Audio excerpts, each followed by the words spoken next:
Welcome to the Arena Decklists podcast. I'm Jerry Thompson. Here with me, as always, is Brian Gottlieb, and all the formats kind of stink right now. We're just coming right out with it, huh? We're not even trying to beat around the bush, just saying it. So I'm going to talk about Modern today, and I guess you are too, since you're here. Yeah, I'll put in a word or two. Okay. Honestly, I don't really mind these formats, but we were talking a little bit pre-cast about how the end game, especially in Modern, when we're dealing with Lurrus and Mishra's Bauble and stuff like that, it's all just like kind of scripted, right? Like the early game is a series of exchanges, especially in Modern, where all the spells are relatively cheap and everything. And then the Lurrus end game just happens, and whoever gets to stick their Lurrus is basically going to win. And to me, it's sort of disappointing because it sort of invalidates all of the gameplay that has happened leading up to it. Like, this was my big, I don't know, like thing that I had against like Felidar Guardian Saheeli and like things like that existing in Standard, right? It's like we're playing this nice game and then like the game just kind of ends and it sort of invalidates all the sweet stuff that you were doing up until that point.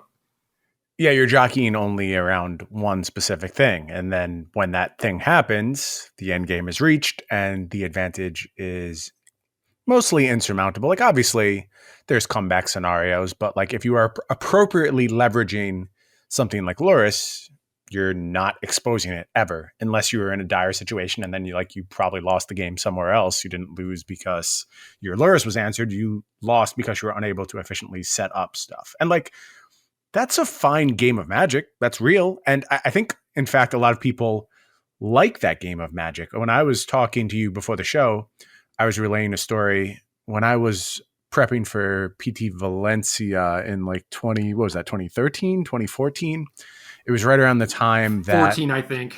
14. Yeah, that sounds right. It's right around the time that the World of Warcraft TCG ended. And I just became friends with a bunch of people who came to Magic from that game. And like very successful players in that, player of the year type stuff, top tier World of Warcraft players. And they loved the game. They missed the game. They wish it didn't go away. And one of their points was like, you play these games and then with World of Warcraft, it's about rehearsing an end game and understanding how to win specific end games because you always have access to this resource. And so your entire plan is around this resource. And I was like, well, that sounds kind of repetitive. And they're like, no, that's your constraint. That's how you engage with the game. And like I said, they loved the World of Warcraft TCG and bemoaned some of the fact that Magic was missing those rehearsed endgames. So people like this. And if you're someone who likes this, more power to you. I am honestly thrilled for you. It's cool to get to play many different styles of Magic. For me, it's not working, Gerald. It's not working for me. I want it to. I really do. But it just feels too rehearsed. It feels too repetitive, and I don't know what to do about it.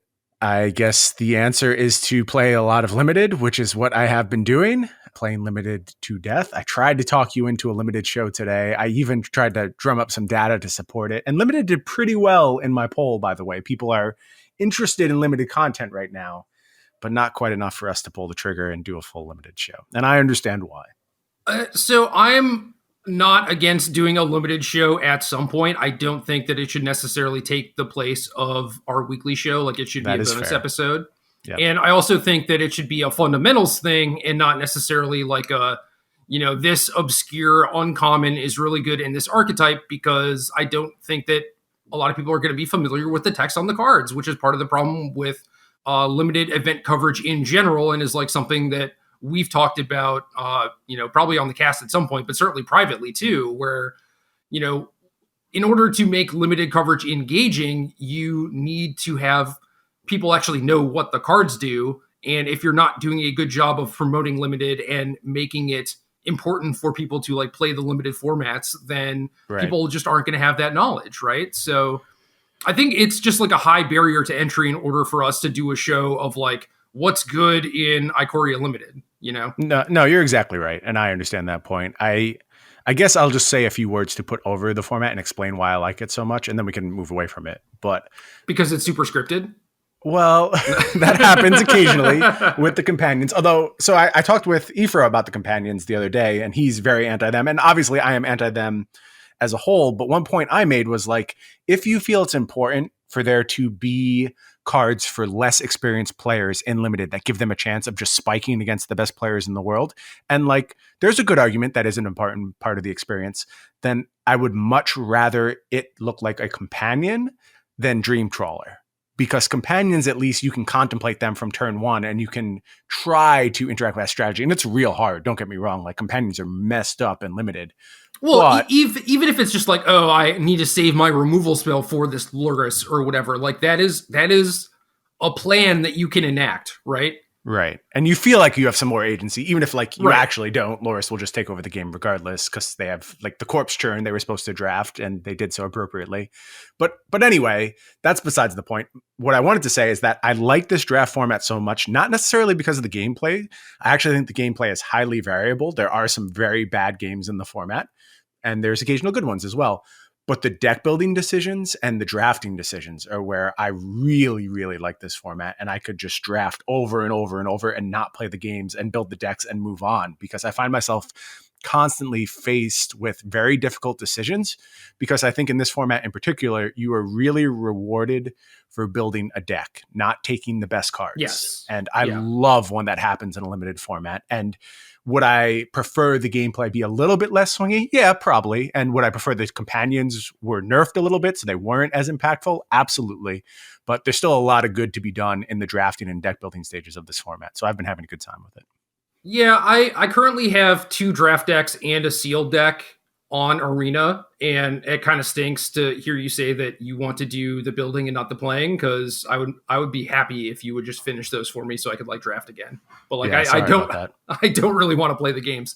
I've played some, and it's definitely not repetitive. You know, like there is enough variability in gameplay, at least from what I've seen. Again, small sample size, and it has been relatively fun, but it's still difficult for me to want to engage with that when I could be building constructed decks for all these various formats. And, you know, like I said, the formats aren't great, but I haven't dove deep enough into each one of them to actually get tired of it yet. And that includes Modern. Like I recently fired up a Modern League kind of on a whim, just because I had an idea and I wanted to see it through to fruition. And it was fun. I'm not sure like how many times I could play a league with that deck and, you know, just not be sick of it. It's probably very few, honestly. But yeah, you know, like there's still work for me to do in constructed, and that's always going to have my attention versus basically any limited format.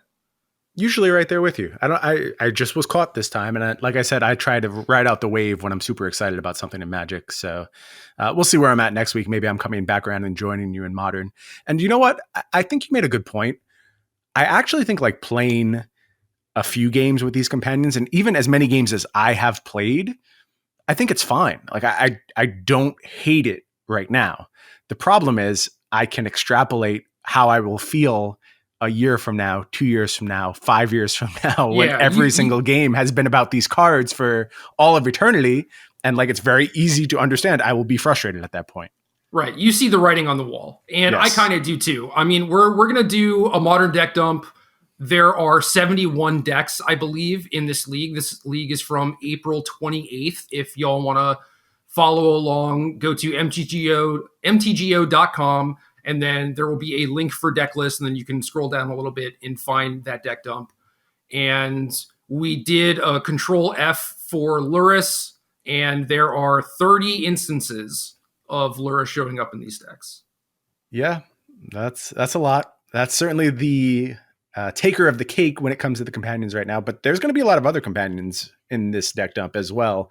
And it does appear, I had some data that was shared over in our Discord from Proggy Boog, I think is how we're pronouncing this. Maybe I'm just guessing at.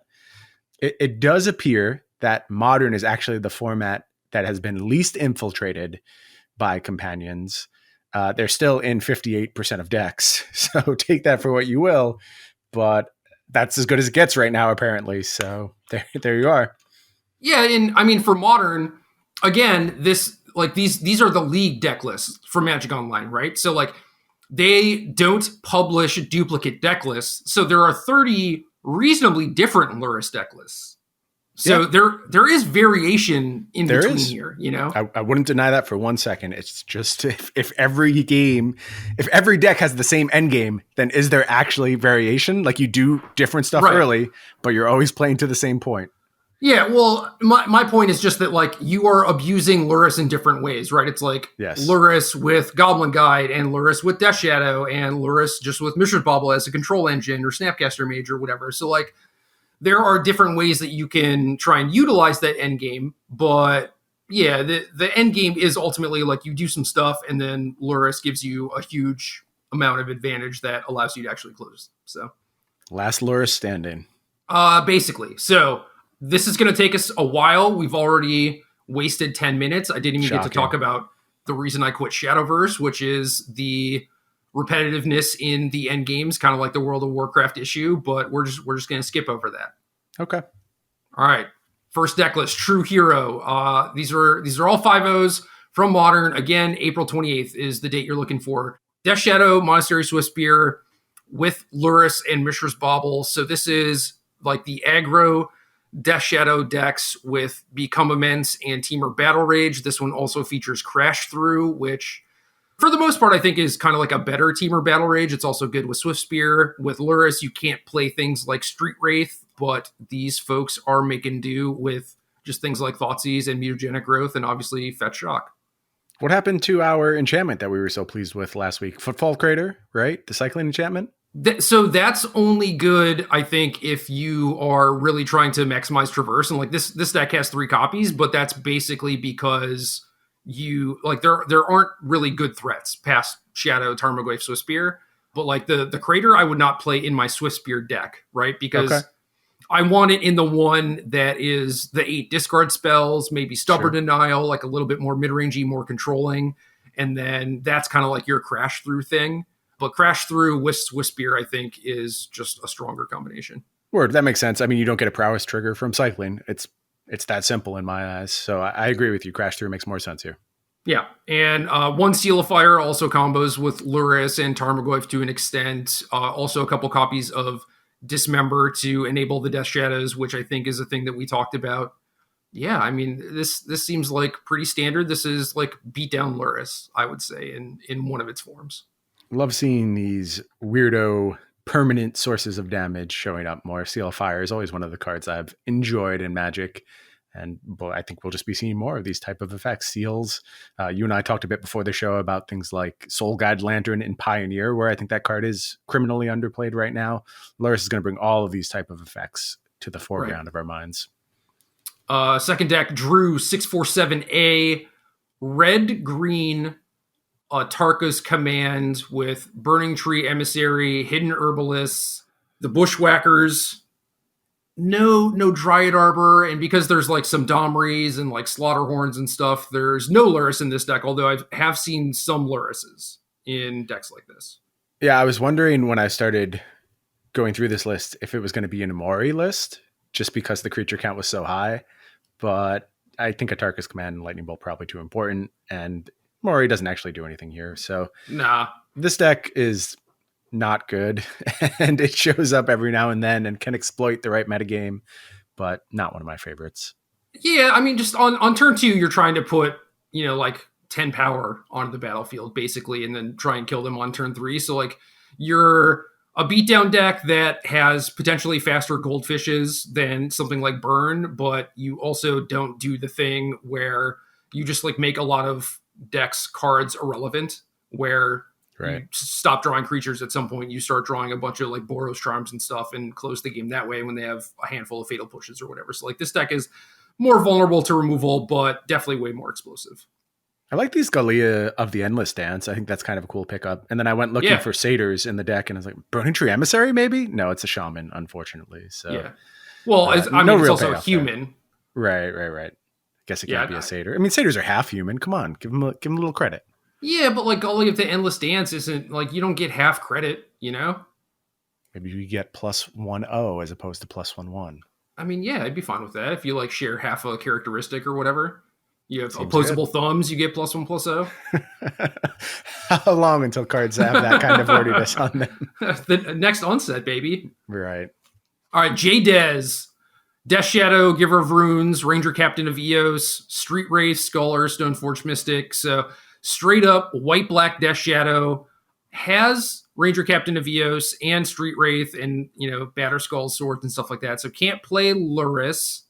Don't see any other fancy companion. So, this is kind of a new take on an old deck, but not utilizing any of the new busted stuff. Yeah, and that makes me sad. Could this deck just be playing main deck Lurrus? And I also think that is something that's probably underexplored at this point because you're so inclined to just go chase down your companion Lurrus. And I get why 8 cards in hand is freaking incredible, but there are some decks where you've chosen to make this kind of sacrifice to get your Ranger Captains and to get, what else are we dealing with here? I guess the Street Wraiths as well. So I would just play some Lurruses. Yeah, the equipment, Batter Skull, swords. I would just play some Lurruses, I think, in the main deck here, and I'm pretty sure you'll get rewarded for that. Yeah, I mean, what's better, Ranger Captain or Lurrus? I mean, seems like Lurrus. I'm pretty sure it's Lurrus. Just hardcast that thing, and you're good. And then you can play, Bobble to go with your fetch lands and Street Race, which might just be correct anyway. Yeah. Yeah, it's hard to ignore what Lurrus has done to the format. So I think these decks have to look, they can still exist, but probably just play it as a fair card, and it's still very, very good. Right. Next up, Lee-Chan Shuo 670, playing some Goblins.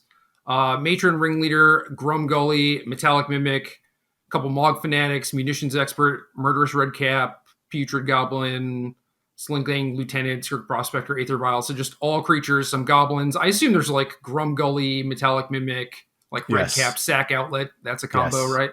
Yep. Yeah, Grumgully adds some infinite combos to the mix. And I actually think that was a big part of what Goblins was missing in Modern. The beatdown plan was never good enough and the mid-range plan was never good enough. But once you start putting some combo kills in the mix, I start getting interested in this deck.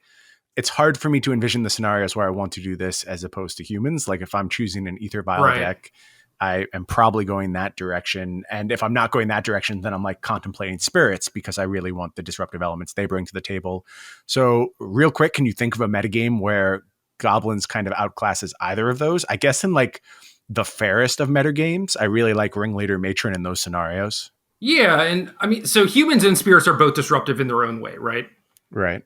And Goblins has basically no disruptive elements, but it does have things like Munitions Expert, and then you mentioned Matron Ringleader to go with Aether Vial. Obviously, that's really strong against things like Jund, or we're seeing a lot of Death Shadow type decks with Lurrus, and I think that this is probably stronger against them than just a pile of Meddling Mages and Thalias that are all probably just going to die on sight. This deck has a little bit more staying power. Even something like a Putrid Goblin is probably really annoying for them to deal with. Sure. So I could see this being better than humans against just straight up Lurrus, Yeah, and Chalice of the Void in the sideboard as well. That's an important card where everything in the format costs 1 and 2 all of a sudden. Chalice of the Void starts looking a lot better. So I like that shift as well. Yeah, that's true. I mean, humans can also play Chalice. Right. It has done that before. You have Cavern and Aether Vial to get around it if, Chalice on 1 ends up messing you up or whatever. But yeah, maybe we should be looking at decks that are able to just main Chalice and have it be good. Right.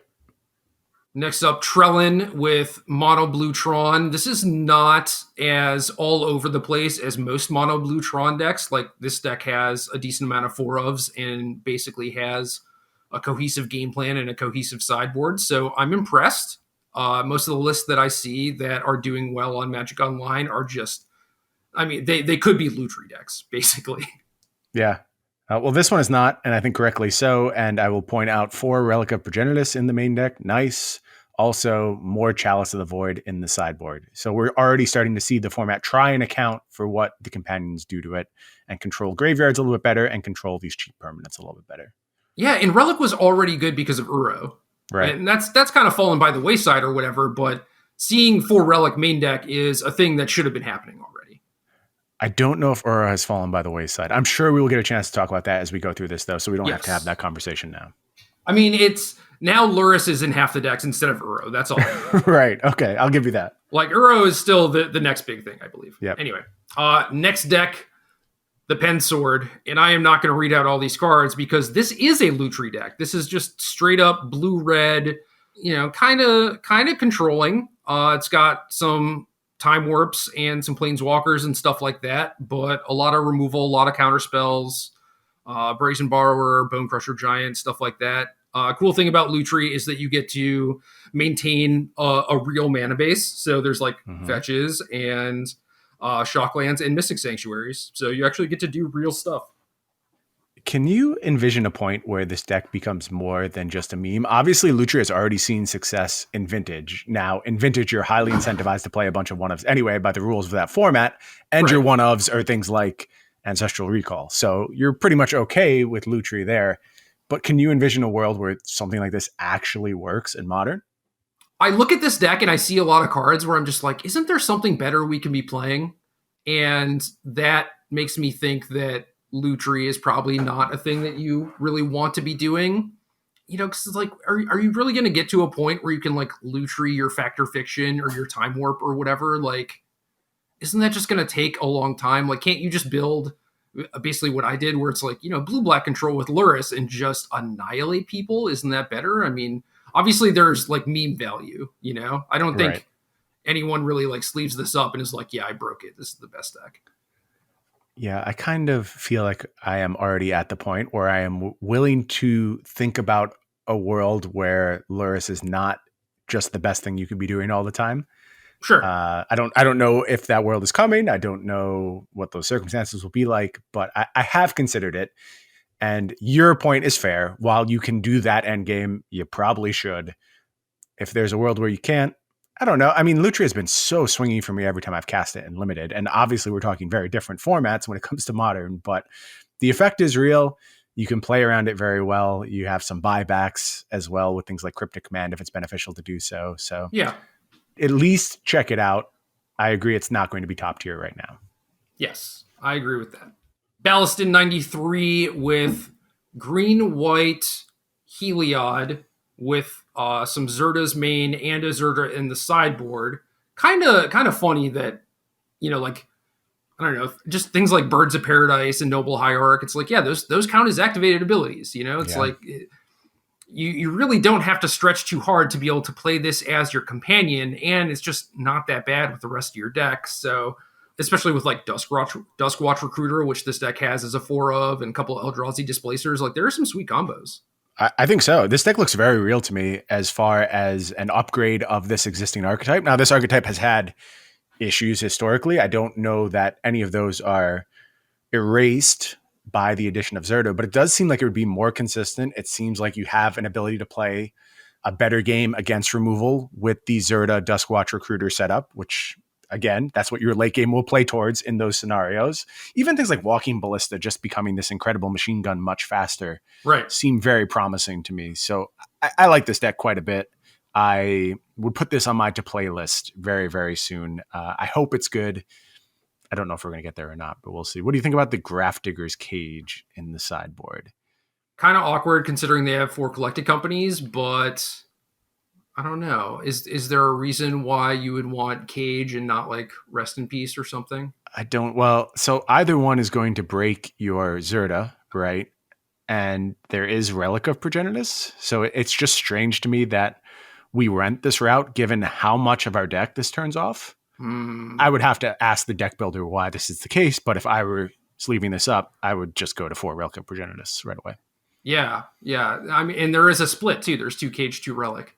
Right. So certainly there's the argument of like Cage having a bigger impact against stuff like Dredge, right? Like if it for sure if it stays there, they just lose, and maybe those are matchups where like you don't care if you have a companion or not. Like you just need a hammer, and that makes sense to me. Could be, but yeah, interesting. Next up, we have Golgarbur, and this is Hexdrinker, Grimflayer, Tarmogoyf, Mishra's Bauble, Lurrus, couple copies of Unearth, couple Nile Spellbombs. As far as like a green-black Lurrus deck goes, I think this one looks incredibly well built to me because you have the pressure that you really want from something like Jund, and yeah, when you're doing Lurrus stuff, like, you know, maybe you just don't need to play Lightning Bolt. That's completely fine. This looks very straightforward, very solid. Little surprised that we're just going to rely on the Assassin's Trophy in the main deck and we couldn't set up some kind of either Field of Ruin or Ghost Quarters. But I guess there just isn't a ton of big mana around right now. So maybe that's not the appropriate concern. I love the main deck's Nile Spell Bombs. I think you get a lot of game from that. Yep. Like you said, it just clean, straightforward. And I bet this deck is quite good right now. Yeah. I mean, Bauble wants you to play a low-ish land count. And you have things like Grimflayer, so I would not want colorless lands when you're trying to flay on turn 2. But that's about the only argument against for me. Yeah, and when we get to the sideboard, we do see 3 Reign of Tears. So it's not like the matchups aren't being contemplated. And like I said, I just don't think there's a ton of big mana right now. Yeah, when I was building my deck, I still prepared for it because it just seems like if half the winning decks are playing Lurrus, and I mean that's half the winning decks that don't overlap with, I don't know, like 51 of the same 60, right? So there's probably more Lurrus decks that are winning.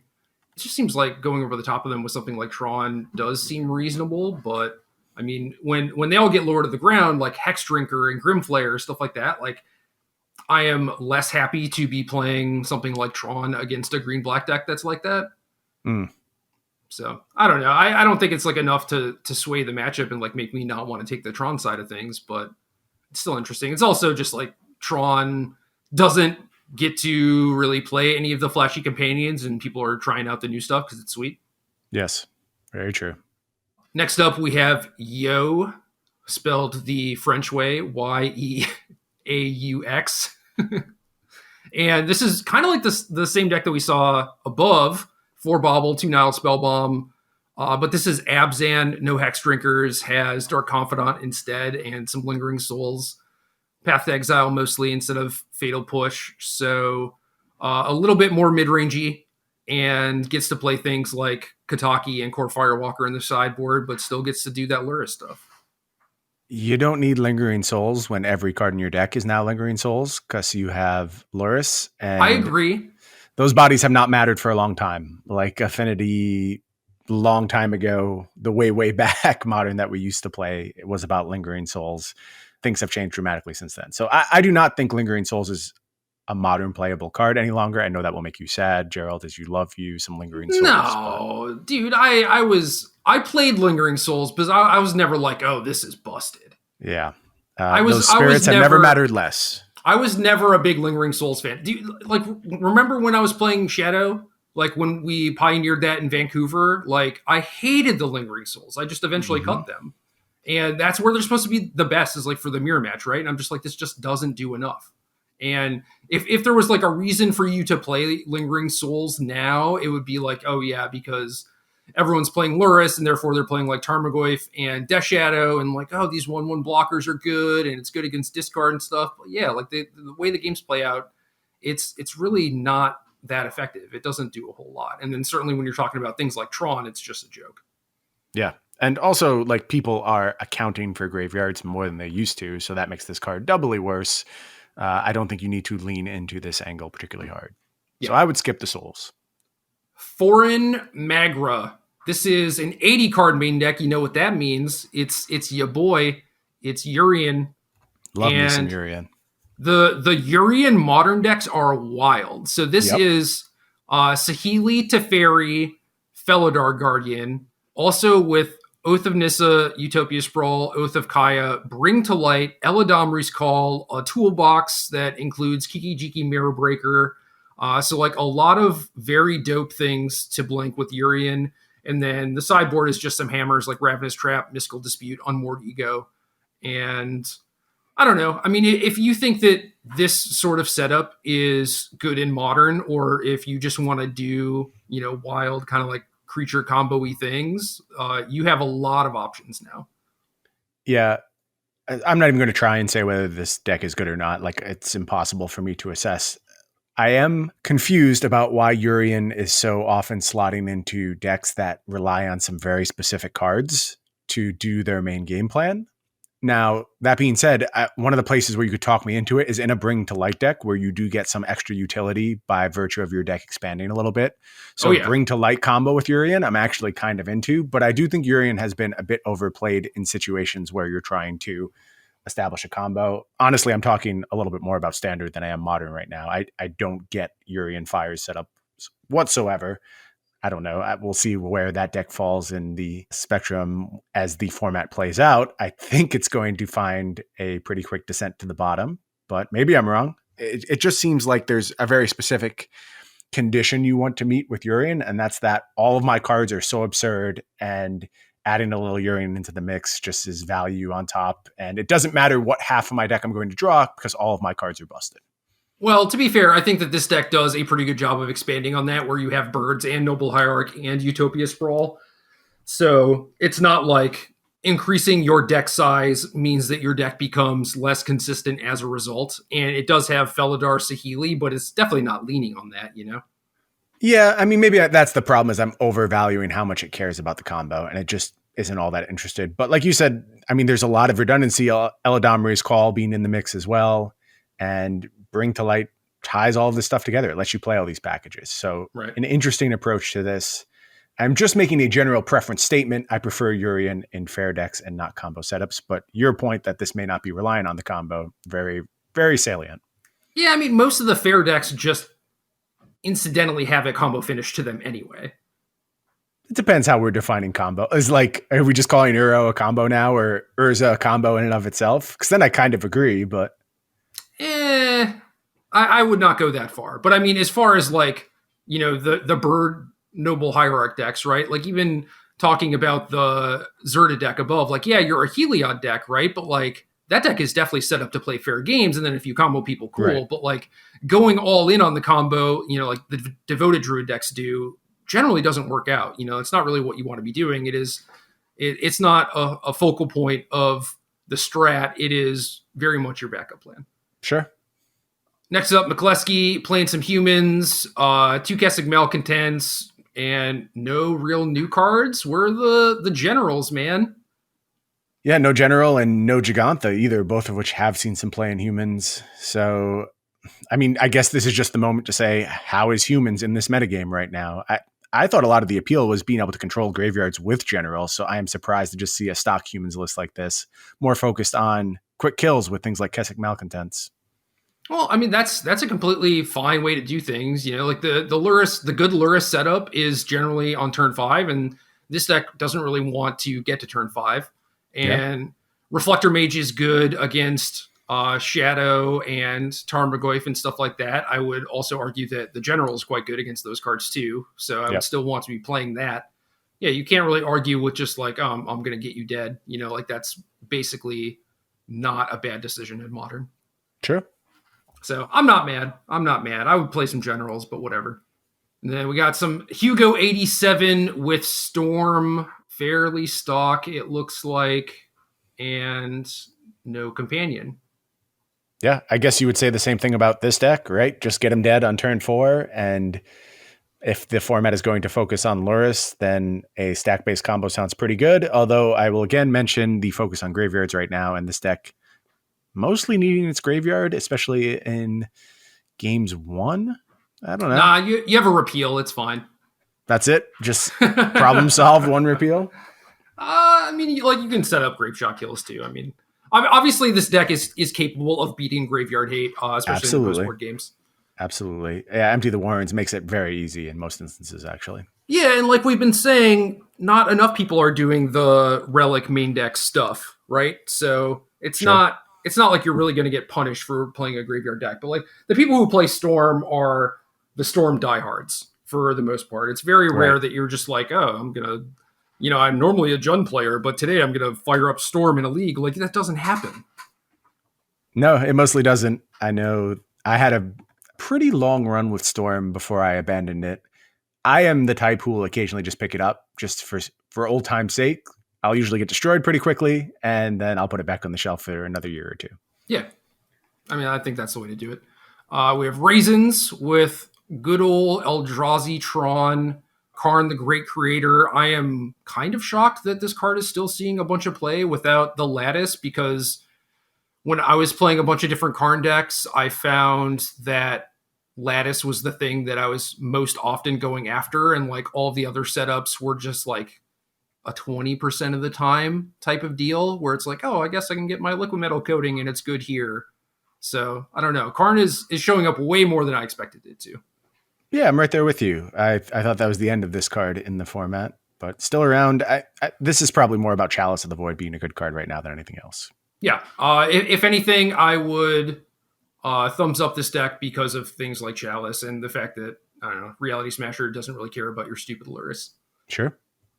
Tugga Naxos. Bant, Jace the Mind Sculptor, Renegade Rallier, Stoneforge Mystic. I don't know. It's Bant Stoneblade. This deck is from 2009, like straight up. So it's Bant Stoneblade, right? But you don't have Oko, which was kind of a linchpin of the deck. And now this deck has to play things like Renegade Rallier and, I don't know, Vendilion Click and stuff. And those just are not cards that excite me and make me want to like, oh yeah, I'm going to play Bant. And this deck has 4 Spell Quellers and no Teferis. So I don't know. I'm not a huge fan of both this archetype and this specific list, but who knows?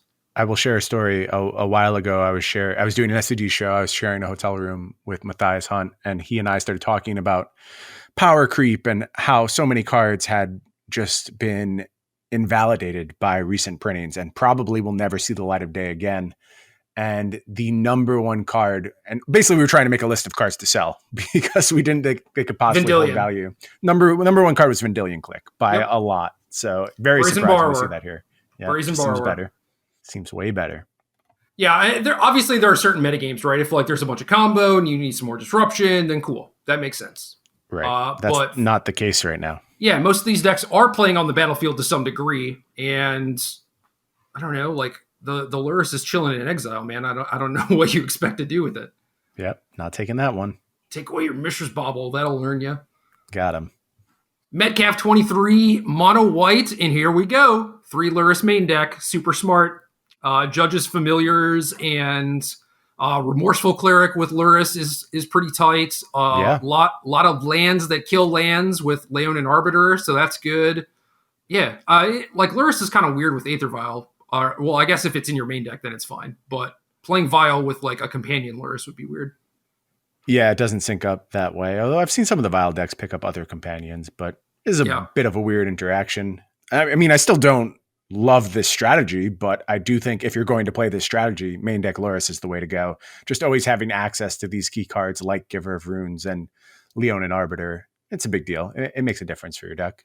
Yeah, I like this a lot, and this is the thing where it's like, okay, we figured out what to do when Lurrus is our companion, but what if we're just casting the card? And this is probably not the end game of that strategy, right? But it is good to see that other people are experimenting with it and finding success with it. Agreed. Rosansky, a lot of marsh flats, godless shrines, concealed courtyards. We have some white-black rally, return to the ranks shenanigans with a Lurrus in the board because all the creatures are CMC 2 or less, and I don't know, I got like Carrion Feeder and Serrated Scorpion and Citrus Supplier to fuel your Lurrus. So maybe this is a real deck. I don't know. Yeah, I mean, kind of. It seems fine. Like your average kill is probably like turn 5 would be my guess for this deck. Maybe it's faster than I'm giving it credit for. So then the question becomes like, how is your beatdown? How is your disruption? Your disruption is limited to basically just Tide Hollow Sculler. Your beatdown plans are medium. A lot of one power creatures. Medium, but your sticking power is really good. And if people are interacting with you and trying to kill all your stuff, you completely laugh them out of the room. So if the metagame becomes about accounting for battlefields, this is a nice way to still play creatures in your deck and sidestep a lot of what's going on. Again, though, Graveyard Hate, consider it. But I don't know if that dooms this deck, but it would certainly be on my list of things to be aware of. Yeah, spot removal is not good against this deck. Spot removal plus Graveyard Hate is, though. Yes. So that's what I was going to say about that. But yeah, again, we're probably not there yet, so maybe it's fine. Next up, we have Triosk, Japanese superstar with green-white hardened scales. Have you seen the Ozolith in action? No, but I can imagine it gets out of hand very quickly. It is quite good. And Triosk is smartly playing 4 copies, also has some animation modules, a couple Throne of Geths, Path to Exile to go with the white splash that also casts the Lurrus out of the sideboard and everything. Yep. So as far as Scales decks go, this one looks like it's a very good take. I'm not sure how I feel about the Springleaf Drums, especially with so few creatures, but you got to fix your mana for Lurrus. So yeah, it's tough for this deck to live after the Mox Opal ban. I mean, you played a bit of Scales in the past. I know you were pretty reliant on the acceleration that Opal could bring to the table. So fixing that is a problem. But like you said, the Ozolith, if you ever have this with the Hardened Scales in play, your opponent's probably dead. You'll have to do some math, but the end result is that they have lost. And you notice how quickly the numbers of the Ozolith kept going up and up. I'll try one. Okay, it's pretty good. I'll play two. Nope, I just want this card. Yeah. No, you jam 4. It's legendary. You don't care. Yeah.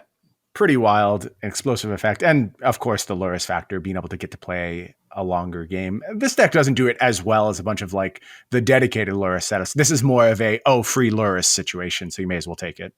Right. But if Ozolith is accruing counters from your stuff getting killed by spot removal, then Lurrus eventually with a Ballista is going to threaten some amount of combo kill. Yeah. So I don't know. It does just kind of set up this very dangerous end game. And so again, my experience is playing this blue-black do-nothing control deck where I'm just all counter spells and spot removal. And I think I went 4-1 in games against Scales. Ozolith was annoying, but since my deck was just all spot removal and counter spells, it was manageable. But I would imagine for any deck that is skimping on that sort of stuff, but Jund, for example, but they're still trying to kill all your stuff. Oh yeah, they're in trouble. Yeah. You whenever the shields are down, whenever they have to tap out for a Bloodbraid, if they're still doing that or whatever, it's you just get to go Lurrus, Ballista for 1, move all the counters over. What are you going to do? Just machine gun your board down. So it's a pretty threatening end game, actually. Yeah, I like the look of this. This is the type of deck I would have a lot of fun playing. So maybe it's time for a league with Hardened Scales. It's been a while. Yeah. Next up, Energiza, 80 cards. 25 land, 4 Aether Vials, 51 humans, my friend. Wow. There's a lot of good humans. Didn't see this one coming. There's a lot of good humans. Didn't see this one coming. Yeah, and a lot of them do a lot when you blink them. So kind of some sick synergies here. I don't know. What do you think about less consistent Aether Vial? I talked about 80 cards in combo decks. Is Aether Vial secretly a combo here? Kind of. I mean, the games where you have Vial are much different than the games that you don't, so I'm not sure how I really feel about that. This player does have Avacyn's Pilgrim, which is certainly a worse Noble Hierarch, right? But you're not really losing out on the consistency of having a 1-mana play necessarily, and the mana base is fine. They fill it out with Reflecting Pool, City Brass, stuff like that. But yeah, not the consistency of Vial is rough, and I feel if you're getting significant value off Yorion, you're probably winning already. Yeah, that is likely true. So I'm not a huge fan of this. Also, the sideboard cards, Campbell, Auriok Champion, Grafdigger's Cage, Knight of Autumn, they're very high impact sideboard cards, and you want to draw them as often as possible. So making that aspect of your deck less consistent is not something I'm a huge fan of, but I appreciate doing this for science, Yeah, it seems like I respect the value of all the companions. Seriously, I'm so past the point of giving up a sideboard slot. No, do it every time. It's not even close. Put the otherwise meaningless companion in your deck. But humans can play Gigantha if they want. And I think that's probably just a cleaner way to do what Yorion's doing here. Like you said, the blinks are kind of whatever. I mean, I'm sure there's situations where they will present value for you, but it's more about just having access to an 8th card, a large body, and Gigantha can do the same thing and still maximize your access to Aether Vial. So I would go that route. JOK87. Is it Through the Breach Emrakul with some new-ish cards in Fire Prophecy and Omen of the Sea, aiding in consistency. Also, 4 copies of Steam Vents, some fetch lands, and Mystic Sanctuaries to rebuy your Through the Breach against discard spells. So this deck has gotten a little bit better. It's gotten some tools. Yeah, this is an archetype that hasn't been touched in a while, actually. I can't recall the last time I saw anything going on with Through the Breach, and there's some appeal to this deck. You are interacting early with your counter magic. Any thoughts on a metagame that this targets particularly well? These numbers are very strange. A lot of 3-ofs in this deck, which means something's probably have to get ironed out here.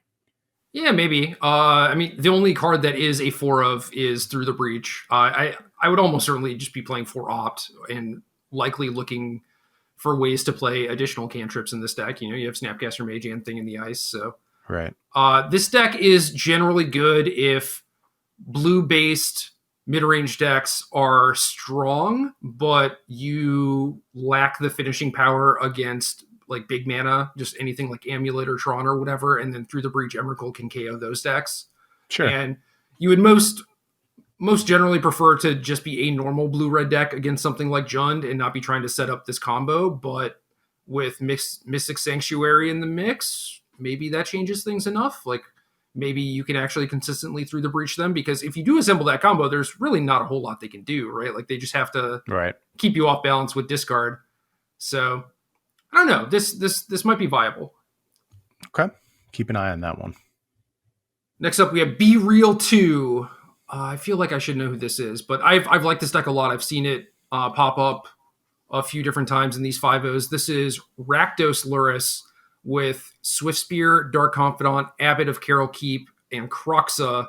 Again, we see 4 Mishra's Bauble, 2 Nile Spellbomb, 1 Seal of Fire, a couple copies of Unearth, and Kolagon's command to rebuy Lurrus should it die. And yeah, like Abbott, Swift Spear, Mishra's Bauble was a thing that Patrick Chapin was building around when Abbott came out, and now you have the Lurrus to go with it. Like, it's actually just a good engine, especially alongside Unearth. Love me some Abbot of Carol Keep. Seriously, one of my favorite cards of all time, and I think criminally underplayed. It's in fun. Basically every format. Yeah, and this is cool. Like this is a deck that is doing two things in terms of these Lurrus disruptive decks. I think it is more aggressive than the green-black setups. So those scenarios we talked about against like Tron, you have a better chance of just killing them, which is nice. I also think it's actually better set up to play the Lurrus game because of things like Colligan's Command. It's going to have repeated access to the Lurrus. And like we said, that's the end game. That's what we're doing here. That's the whole ball game. If you stick that Lurrus, you will win the game. And I think this deck recognizes that principle. I don't have games under my belt with red-black versions. I have played a bit with green-black. This looks better to me, honestly. It does. I want to do more with this. Yeah. I mean, you're playing prowess creatures instead of green threats, effectively, because the removal and the discard and stuff, that is mostly going to stay the same. And then obviously you have different sideboard cards. But I would just argue that the prowess things are better threats, and they work better with the engine and what your deck is doing with all the Mishra Baubles and stuff. So Bauble Abbot of Carol Keep is very nice, because you get to see if you should actually, if you have a 1-drop on top of your deck, or if you're missing your third land or whatever, like you just get to figure out if your Abbot is actually going to hit something meaningful or if you should do something else. And it makes that card so much better. Yeah, I'm right there with you. I am into this deck. Sold. Tight. Next up, we have Nils Fit with Jeskai, Lurrus, Sprite Dragon, Meddling Mage, Snapcaster Mage, and then Counterburn stuff with Mishra's Baubles. Meddling Mage got much, much better as a card with the printing of these companions. That's one way to trump the Lurrus endgame. Yes, it did. It matters. So instead of Meddling Mage hitting a card that's in their hand and you feel really good about it, now you have to Meddling Mage the outside thing, and because they're playing Lurrus, they're probably playing a bunch of removal spells and things that prolong the game, which makes it less likely for Meddling Mage to live. That means your Sprite Dragon's alive. Maybe. I don't know. Sprite Dragon is good, though. I will say, like, I'm talking about Meddling Mage shutting down Lurrus, but you're playing Lurrus here, so... Yeah, that's true, too. That's an issue as well. That's just good deck building right there. Sure. I don't know. This deck is weird. I am fine with different setups for Lurrus, like, this Jeskai control thing. I'm not sure if playing it alongside actual threats is the best way to do it, but, whatever. Yeah, I don't have any strong opinion about this deck. I'm not immediately repulsed by it, but I also not registering it anytime soon. Yeah. Next up, Justo D'Angelo Gruul. No, this can't be Gruul. This is like kind of Jund-y. because there's small a Lurrus. Jund, very small Jund. There's 2 unearths for black cards in the main deck. This is Swiftspear, Soulscar Mage, 4 Seal of Fire, 4 Tarmogoyf, light up the stage, and then Manamorphose to go with the prowess things and help you cast your Lurrus. I think that's the whole story here. Like, I really don't care how good this deck is. Maybe it's fine, but like, this is how far you have to go. Like, you need this companion. You have to play Lurrus for these decks to compete whatsoever. And you're just like, all right, I guess I'm splashing 2 Unearth and I'll cast my Lurrus with Manamorphose.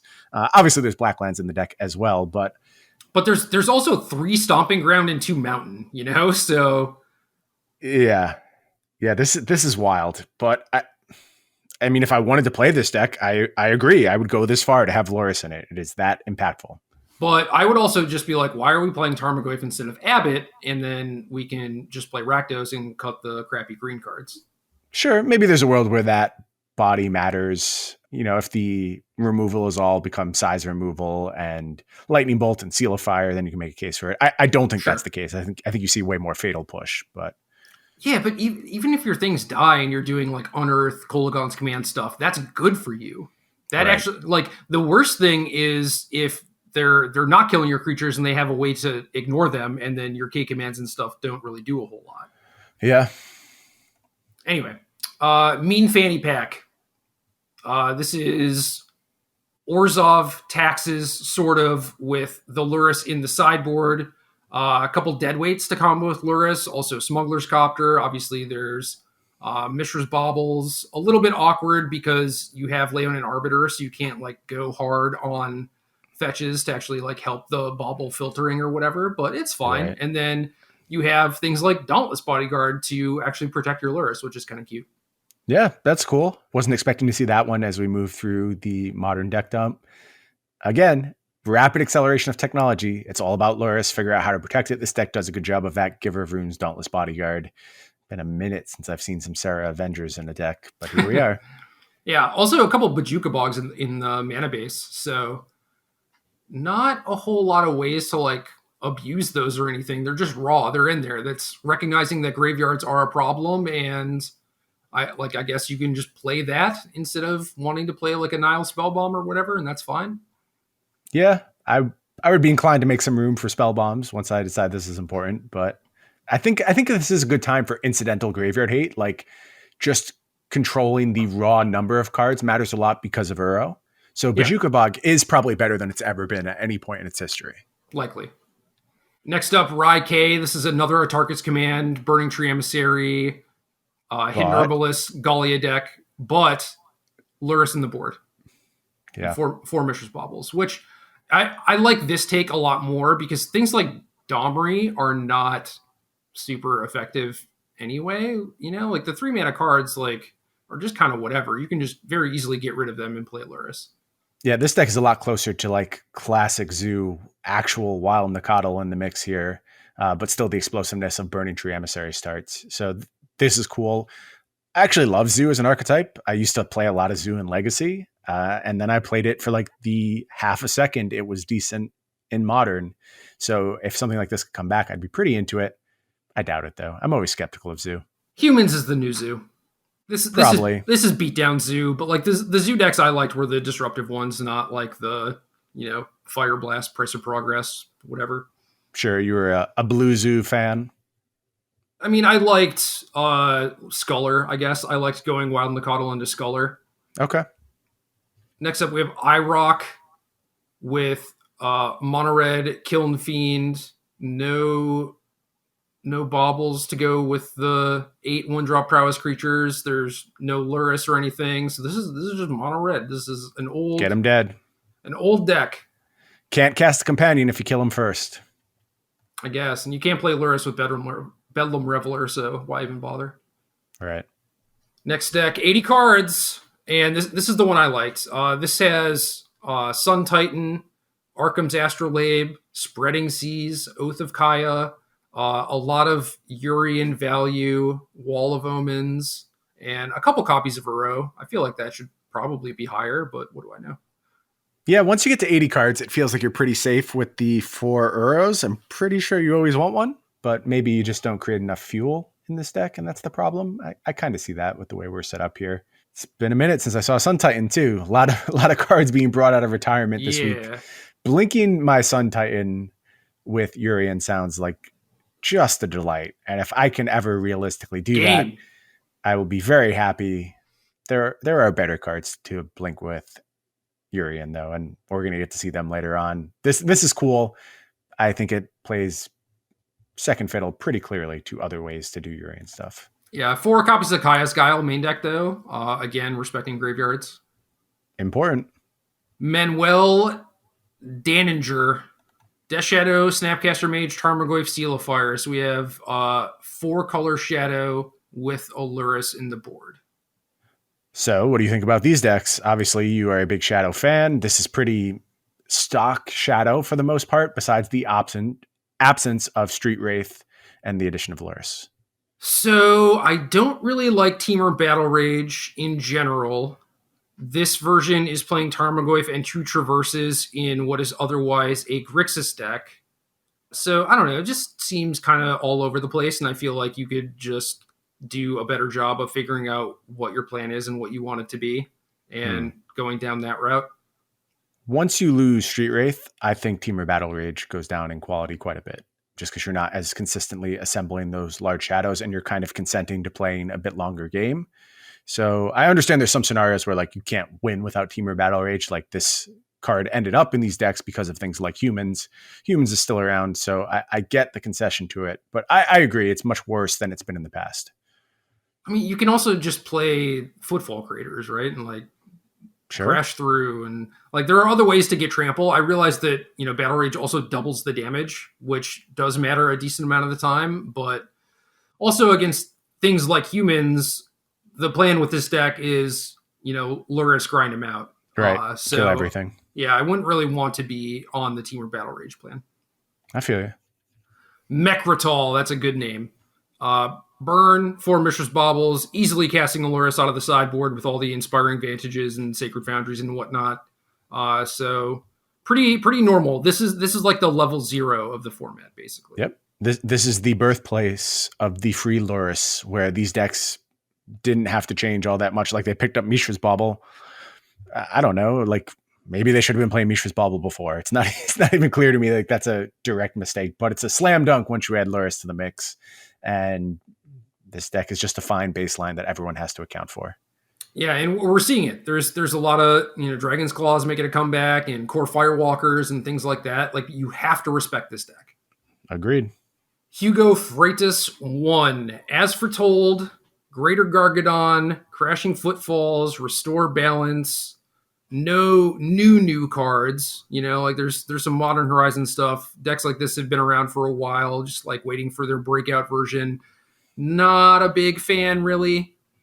You know, I love these decks, and despite saying that, I also acknowledge they're not great. I hope someday they are. I like all these cards, and I think know. that this deck will be good at some point. I just don't think that this version is very good.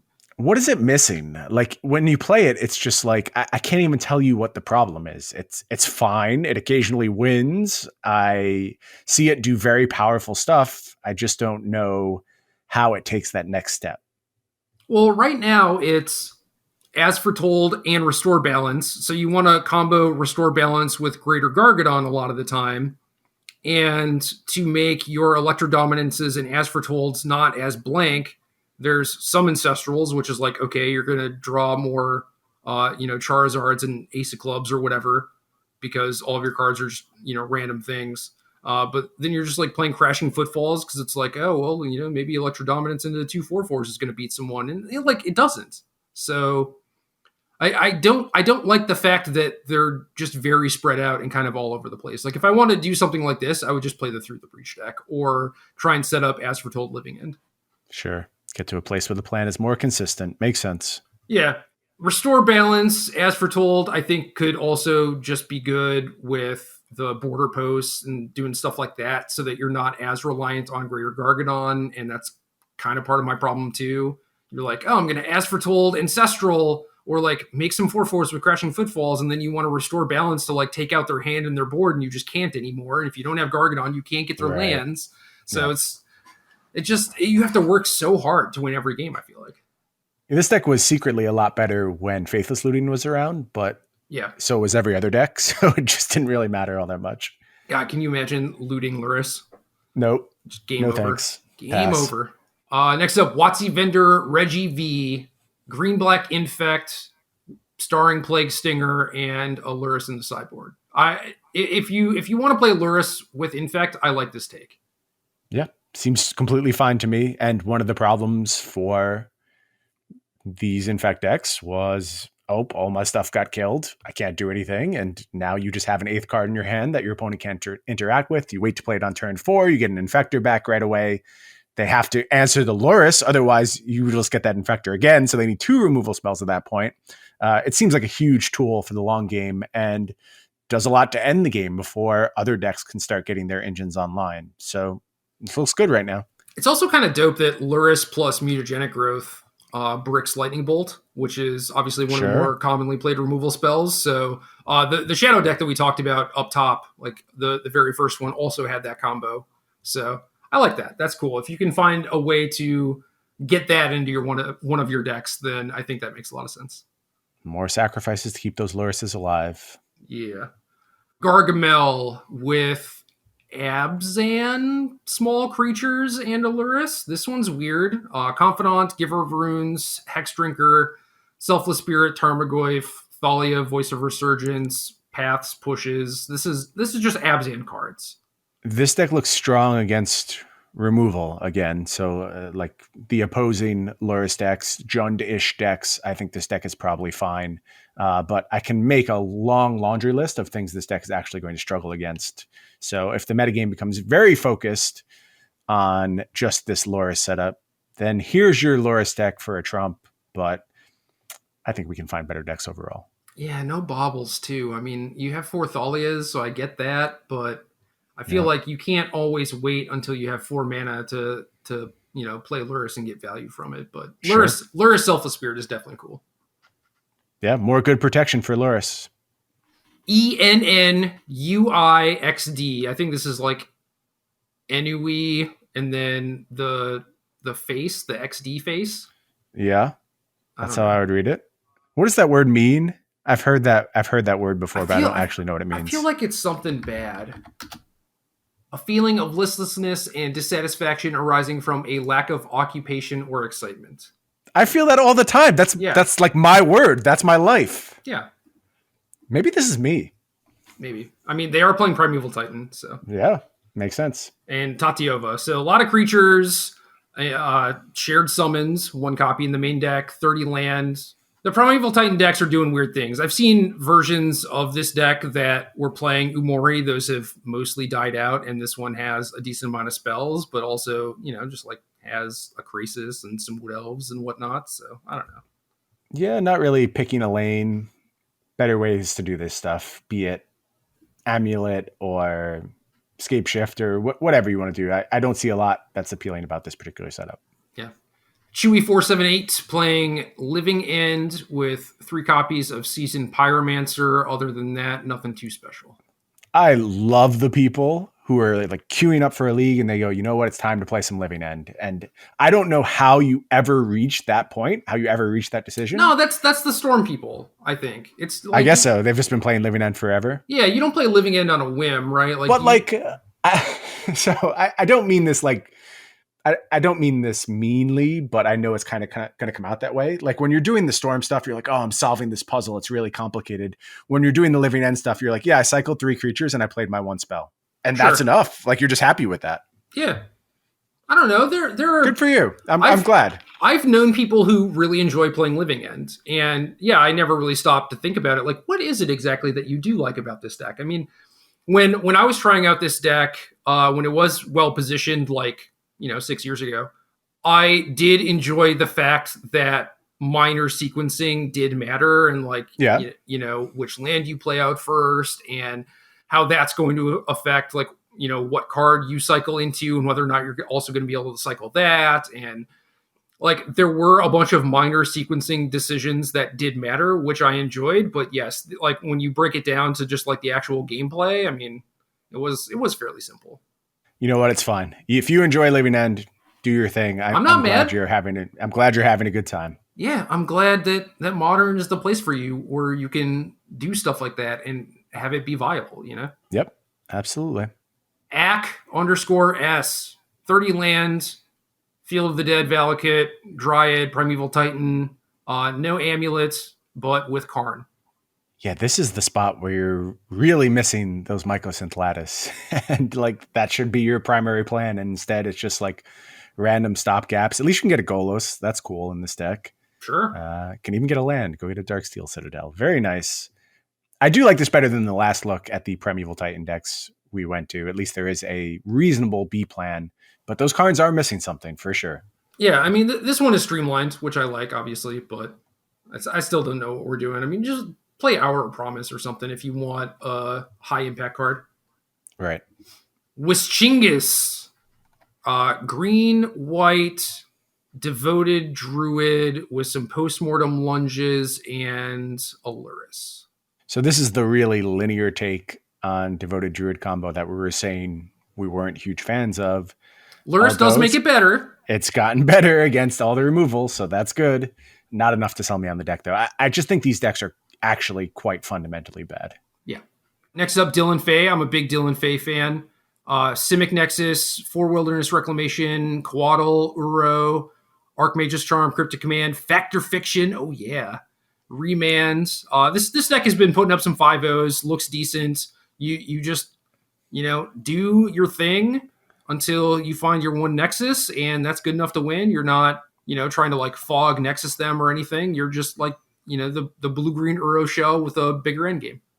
Yeah, so I think this is the deck that Autumn was popularizing for a long time, and they were just crushing with it. It kind of looked like this was going to be a breakout deck for a while. This was in the pre-Ikoria release days. Yeah, yep. And didn't really add anything with that set, and has kind of fallen by the wayside as people have picked up these new fun tools. But this deck was putting up impressive numbers for a while. So maybe once all the fun dies down, this is worth revisiting again. Wilderness Reclamation, messed up Magic card. I said it when it was released. Doubling your mana is absolutely crazy, especially the turn it comes into play. So there's still space for Wilderness Reclamation in Modern. I don't know if this is the end game, but like I said, don't lose sight of this deck. Really nice results for a while. I have a really good Dylan Fay story. I know that we're like an hour into the cast and we're like halfway done, but can I tell this story? Because it's gas. Go for it. So I went to Universal Studios with Drew Levin.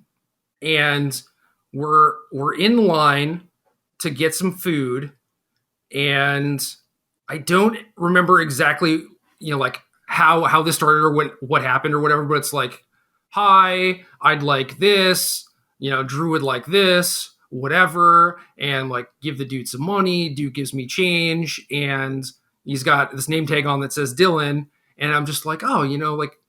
Or no, maybe this was like when I'm handing the money. I'm just like, oh yeah, like, thanks, Dylan. He's like, yeah, have a fun time, you guys. I'm like, yeah, you too, whatever. And he like gives me my change back, and it's more than I expected. And he's like, yeah, I ran my employee discount for you. Okay, good score. And I'm just like, yo, thanks, man. And I turn around because I know what's going on, but Drew doesn't, because Drew doesn't know this kid, but I do. And Drew is just like, wow, you are so good at this. You just like read his name tag and like use his name to build a rapport with him and like all this stuff, blah, blah, blah. And then the kid comes, like Dylan comes back, gives us our food, and then is just like, are you guys going to this tournament next weekend or whatever? And then Drew was just like, oh, never mind. Like he just knows who you are. And I was like, yeah, I know him too. Like he's a Florida local and he's like got a bunch of mutual friends with me or whatever.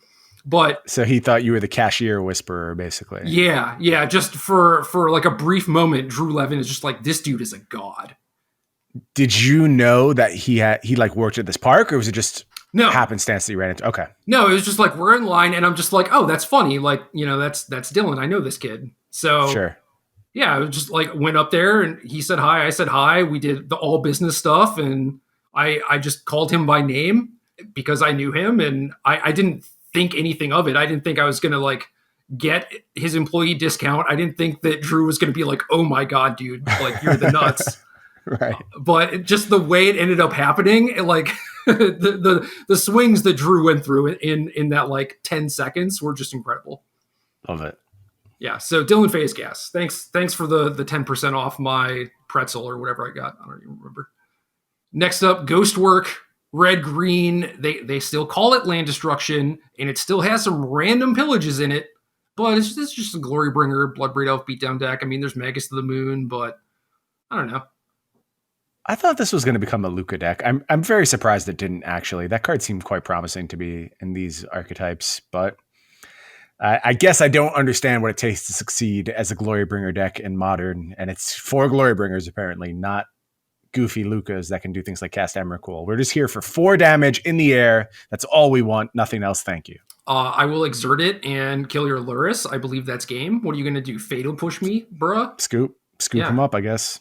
You're playing Gruul and trying to splash Lurrus. Meet my Magus of the Moon. Got him. Kinky _ Gruul with 2 L's. Don't want to think about that anymore. Yeah. They are playing Gruul, which is on brand, I suppose. This is Arbor Elf, Utopia Sprawl, Overgrowth, Llanowar Tribe, Nissa Who Shakes the World, Primal Command Tooth and Nail with a lot of spicy animals. This is something I'm going to need a minute with this deck as I digest all of this. Did you skip the Panglacial Worm that's also in this deck? Oh no, I was just going to let you get there yourself. This is something else. Which I thought was just bugged on Magic Online, but... Oh, you think it doesn't work properly? Last I remember hearing it didn't, but who knows? Well, no one has ever actually cast a Panglacial Worm except for Kinky Gruul, who is apparently into that type of stuff. So whatever gets you off, Kinky Gruul, enjoy yourself. Yeah, Panglacial Worm is someone's kink, man. Don't kink shame. we don't kink shame on this podcast. No, enjoy. Yeah, I would expect Llanowar Tribe to be a Nykthos deck, but this is just like Garenbrig stuff. So, I don't know. That's cool. Yeah. Nissa. Whatever. I have nothing to say about this. I am dumbstruck. Super Mario Bro 2005. I feel like I'm supposed to know who this is, too. I'm getting old. Stoneforge Mystic, Charming Prince, Arbiter, Displacer, Thought-Knot Seer, 17 Equipment. This is not doing anything for me, Gerald. I don't know what we're supposed to be doing here. Mono white, Eldrazi stuff. So, like, when Stoneforge got unbanned, I wrote this article that had a bunch of, like, Stoneforge, Land and Arbiter deck lists, and I was like, I don't know if this is right or not, but people have proven that it very much is. Like, there are so many deck lists I see that just jam 4 copies of both of those cards, and they just don't care. Yeah. No gamble, no future. And it seems to be working out for Super Mario Bro. I think there's better ways to do everything this deck does, basically. Marajani, Death Shadow, Sprite Dragon, Dreadhorde Arcanist. You know where this is going. This is Lurrus. And I've played against a few variations of this deck. It seems pretty good, but I don't know. I like my version better rather than trying to like team or battle rage people. There was a period where you and I were very into Dreadhorde Arcanist, mostly in Legacy. I still am, but... Yeah, like, so is this the time it works out for Dreadhorde Arcanist? And now that Lurrus can rebuy Arcanist, you actually can unlock your Thoughtseizes from the graveyard? Does that mean something in this format? I mean, Arcanist wants you to play Unearth, which is obviously very good with Lurrus. Right. So there's the definitely... pieces seem to fit. There is some overlap there for like what you want to be doing, but I think Lurrus working with Mishra's Bauble makes you want to play Swiss Spear and Abbott plus Unearth is also just as good. So right, I think Arcanist for the most part is just going to get outclassed by Abbott in these decks. It's funny because this is some of what's going on in Legacy again right now. It is Arcanist plus Lurrus setups and all like the Grixis Delver lists, and they're having a ton of success. So this is kind of an attempt to port it over to the modern space. I like what I see. I mean, like you said, the Teamer Battle Rage stuff is meh. And I think the jury's still out on Death Shadow minus the Street Wraiths. I don't know how important they actually were to making Death Shadow reliable. I know that when I was sharing my first mono black Death Shadow list built around Lurrus, the fact that I was not playing Street Wraith made people's heads explode. They just had no idea what I was doing. No sacred cows, man. Yeah, that's always been my take. And I do think it matters. It makes your Death Shadows worse. Does it though? When everyone's playing Burn, you just get pre-boarded. It's great. Well, yeah, there is some of that interaction going on right now, which is always nice to reap the benefits of. Easy Mud 1, 4-color control, Rain 6, Ice Fang Coatl, Fatal Push, Lurrus. Basically, I took this deck and cut all the nonsense, and that's how I ended up on Dimir. Okay. And I think that deck is quite good. This one, I'm sure, is good. Astrolabe is doing a lot of work, obviously, allowing you to play things like Ren and 6 and Ice Fang Coatl alongside Lurrus, but I don't know. I don't think that you need to go down that route of playing kind of like all this nonsense. I think you can just streamline it a bit. Right. I don't think Ren and 6 matters all that much. That's my biggest problem with this. And certainly there's like creature configurations where it could start to matter a lot and where there's a ton of Ice Fang Coatls, and we're talking about Abbott showing up. So maybe there's a world where Ren and 6 does matter a bunch. Right now, though, I'd rather keep a cleaner mana base and not stretch quite this far. Yeah, I mean, you really don't need Kolaghan's Command when you have Unearth, and like Seal of Fire is cute, but again, you don't really need it. If you really wanted that sort of thing, you could just play like a Deadweight, which some people have done. So I'm not sold. And then we have Fanoop playing your favorite deck, a little GrisShoalBrand. Nissa, Steward of Elements, making an appearance. No idea why, but it just crossed my mind that your boy, Matsugan, won a PTQ with NeoBrand. Basically the first win ever for NeoBrand of anything. And there was much rejoicing around the community because everyone was like, okay, can we now ban this deck? Like, can we be done with this now that someone has finally succeeded? When was this? I must have missed this one. A week and a half ago. Okay. Yeah, if it was a while ago, I might have just missed it. That might have been, I don't know, when I was like in the Final Fantasy hole. No, just like really, really quarantining myself and just like being off the internet. Okay. But that's gas. Matsugan is awesome. Has been playing that deck for a very long time. Yeah, for sure. I think of him and Final Noob as kind of the two stewards of that archetype. Steward of cool. Elements. The steward of elements of that archetype, yes. So very cool to see that result. But done with this deck. Can we not do this anymore, please? And thank you. Carl, 1991. I wonder how old Carl is. Scales, but green-black, which is normal. But I think that the green-white version makes a lot of sense. Got those 4 Ozolith in there. No surprise. Yep. Smart. Oliver Hart, this person I do actually know, and no surprise to see him rocking a little Grixis strat. So this is Shadow, Snapcaster Mage, couple Croxas, Unearth, Bobble, Lurrus in the board, obviously. I like Jessup's list better than, the Sprite Dragon ones and the Dreadhorde Arcanist and stuff. Like, yep. This feels more well thought out to me. I always expect that from a Jessup list. Always very clean. You know all the spots are well considered, so you could do much worse than just picking up this deck for a tournament. Yep. Shizak-chan, Umbral Mantle in the house, Stoneforge Mystic. Umbral Mantle combos with Zerda for infinite mana. Okay, because I was like, what? Aren't there supposed to be like devoted druids in here? And there's just not. Don't need them anymore. Now you get to play Umbral Mantle instead and find it with your Stoneforge Mystic. And then you get a bifurcated game plan a little bit where if your Batterskull and Sword of Feast and Famine are good enough, that can be enough. Okay. So this is interesting. I was expecting both, basically, but yeah, whatever. Yeah, this deck looks like it has a fine B plan of like some beatdowns, get a Shalai going, equip something, and then you just have this infinite combo out of nowhere. How good is Dramoka's Command in this format right now? I would have to think about that for a moment. Yeah, I don't think very... I mean, this deck has Knight of the Reliquary, but other than that, it doesn't have a lot of big bodies to actually make it relevant. But I guess if you're talking about, like, there's a lot of burn decks, I mean, that's one of the strongest cards you can have against them. Blinkmoth Nexus. We can do something with these Blinkmoth Nexuses, can't we? Like if they wear an Umbral Mantle. Then... Yeah. Well, the thing is, like, you put it on a mana creature, right? Right. And then that's the combo. Blinkmoth Nexus is effectively a mana creature that doesn't die to a Wrath or a Sweeper or whatever. Right. Gotcha.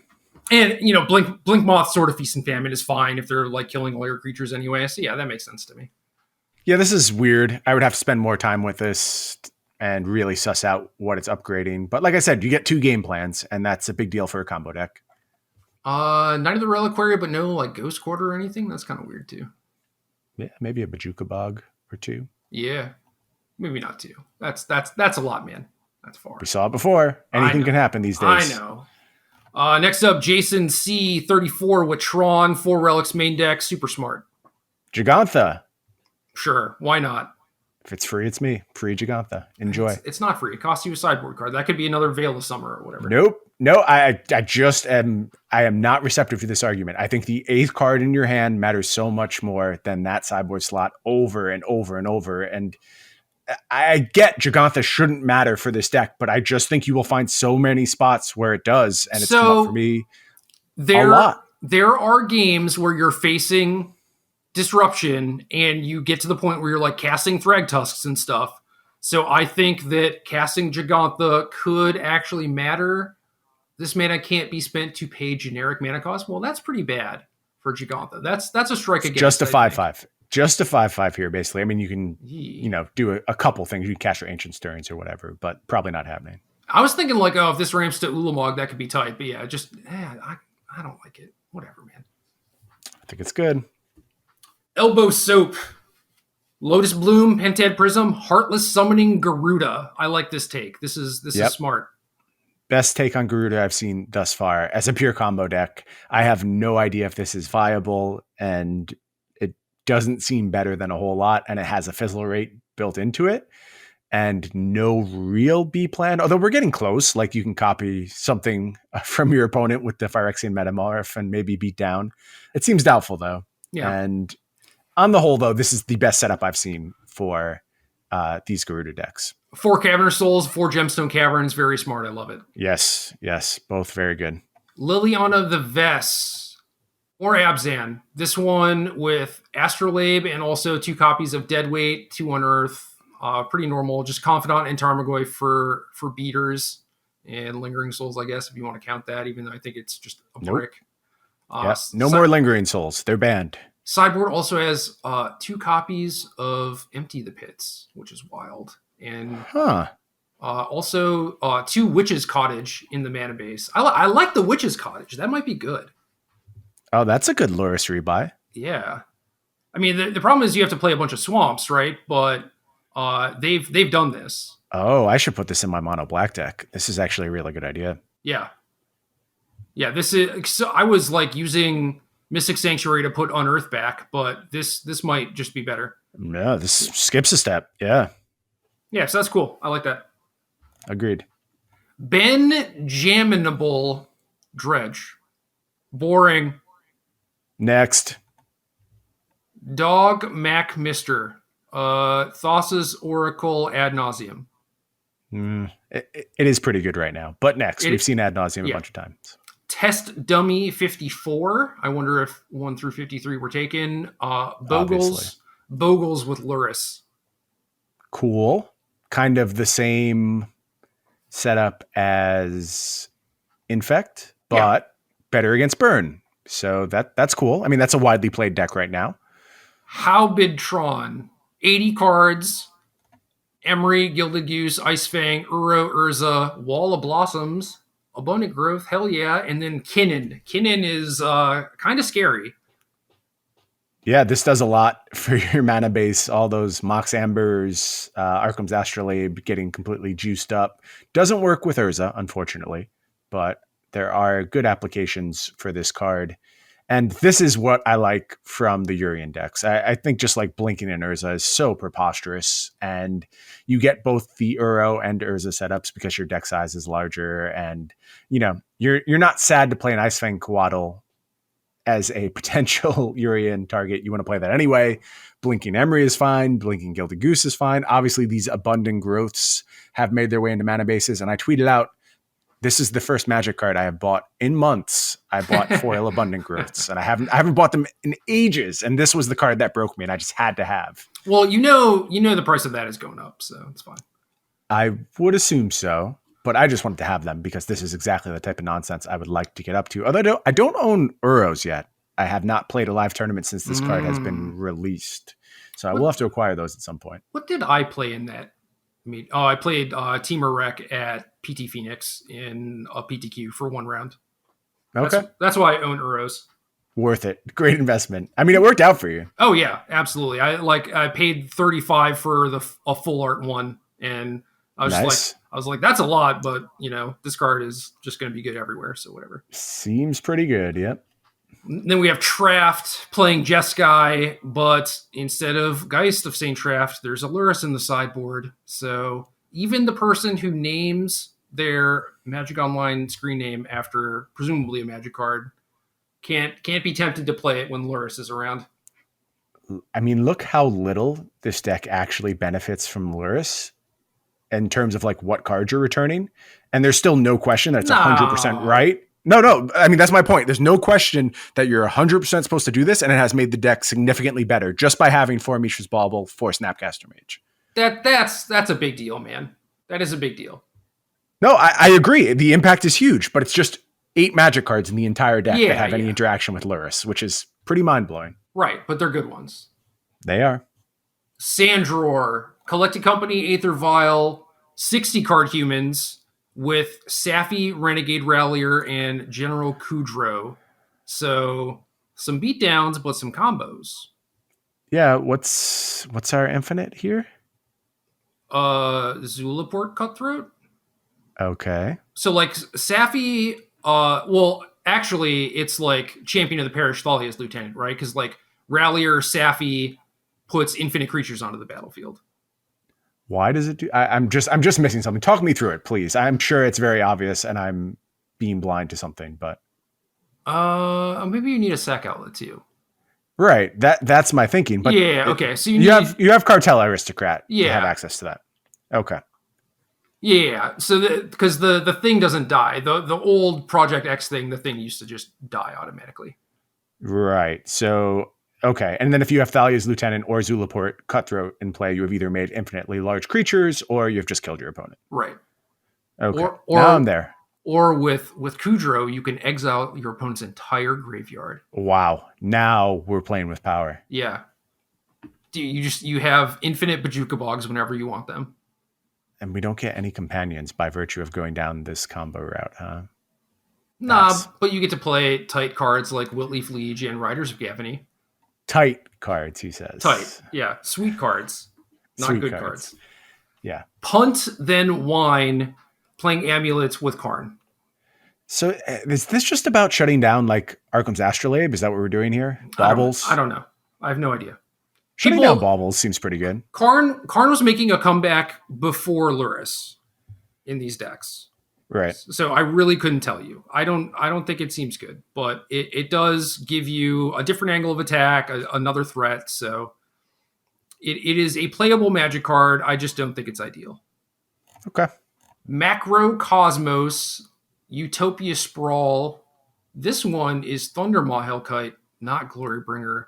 But this is like, I don't know, red, green, haste on crop. Oh, okay. I get it. It's Obosh. Obosh. Yeah. Obosh in the sideboard. I'm used to. We're odd, Gruul. Yeah. I'm used to seeing the Pioneer ones where it's like very apparent that it is odd Gruul. And this one, I was just like, yeah, I guess we're just going like Lannery into Thundermaw or whatever. But yeah. There are some wild Magic cards here, and I don't know why.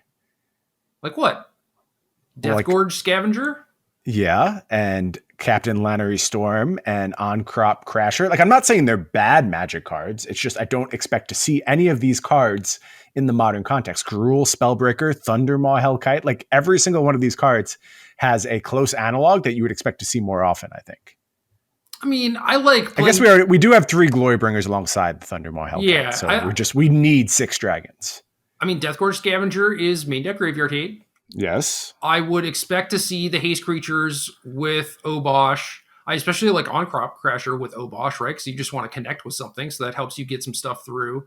Lannery ramps you from 3 to 5. Yes, that's important. And I don't know, you're talking about like playing Seasoned Pyromancer instead or whatever. Like I don't really want that. Magus the Moon, don't care. Just trying to kill him. Just beat him down. Macrocosmos, let's get it. It is a little weird too that like your textbook opener of Utopia Sprawl or Arbor Elf into Utopia Sprawl can't actually ever be utilized because you're on deck. Yeah. Yeah.